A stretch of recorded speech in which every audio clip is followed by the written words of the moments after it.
Alala ko tuloy mga lodi bago ako magsimula nito negosyong ito. Marami pong negatibong opinyon ang lumalason sa utak ko pero hindi po tayo nagpadaig mga lodi. Kaya kung may pangarap po kayo sa buhay at plano, wag po kayo makinig sa sasabihin ng iba. Ituloy nyo lang po kung ano pong pangarap ninyo.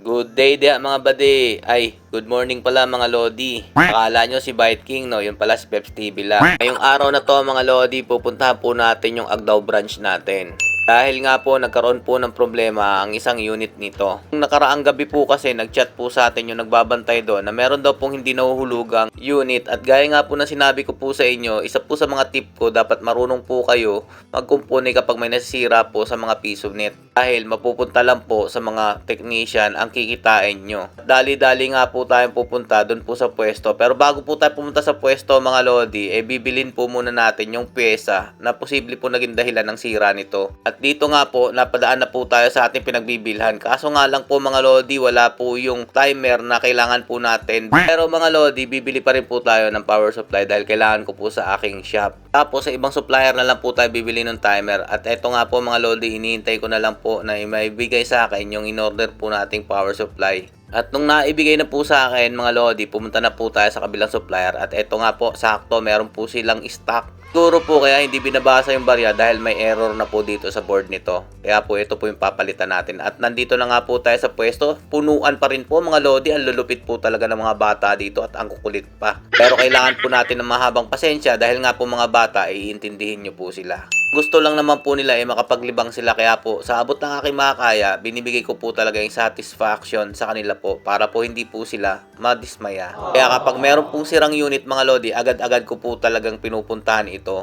Dahil isa po yan sa magbibigay po ng sigla sa inyo pong negosyo. Sayang din naman po ang isang araw kapag natingga lang yung unit mga lodi. Magkano rin po yun. At eto na nga mga lodi, binabaklas ko na po yung board ng timer. Nagkamali pa nga po tayo dito mga lodi kasi bala ko pong i-retain lang po yung orasan. Kung saan po makikita po kung ilang minuto na lang po yung natitira. Pero po ito po palang nabili natin, ibang version po ito, mas maliit po yung socket niya. Kaya buo ko na lang po pinalitan mga lodi para sigurado po.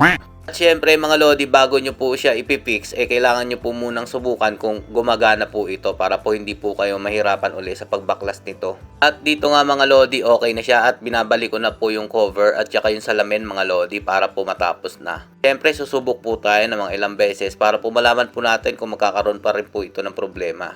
Dahil nga po wala daw po pasok yung mga bata dito mga lodi, kaya po okay lang na nandito po sila. Lagi ko pong ina-advise sa kanila, unahin po lang pag-aaral na bago po yung paglalaro.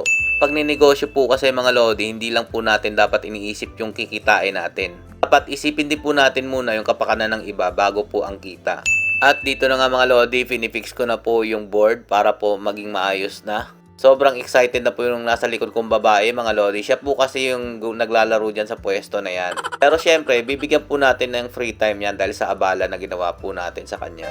Alam kong maiintindihan naman po nila yan, kaysa naman po maabala sila, maghuhulog po sila ng barya tapos hindi naman po magta-time. Tatabunan na po natin dahil tapos na po tayo magkumpuni sa loob mga lods. At nung nasecure na po natin mga lodi, ilalak na po natin para po makapaglaro na po yung bata. Naaram ko pong kanina pa po siya na-excite dyan. Dito naman po tayo sa kabilang unit mga lodi. Ang problema naman po nito, hindi daw po gumagana yung warak. In-insert ko na po yung aking USB dyan mga lodi para kopyahin po yung laro.